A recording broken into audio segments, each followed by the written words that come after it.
how to turn off subtitles and closed captions on YouTube.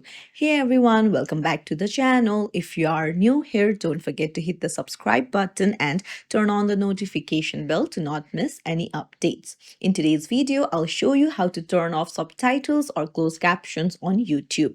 So if captions are bothering while watching videos, then this quick fix will help you out. Open up your YouTube app first and then go to the video where you want to turn off the closed captions. Then in the top right beside the gear icon, you can see the CC option. So you just need to tap on it and the captions will be closed. So it's as simple as that. You just need to tap on the CC option. Like for example, here you can see the subtitles. Now go ahead and tap on the CC option. There you go, it disappears.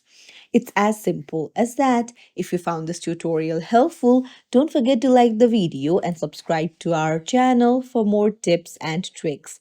Thank you for watching.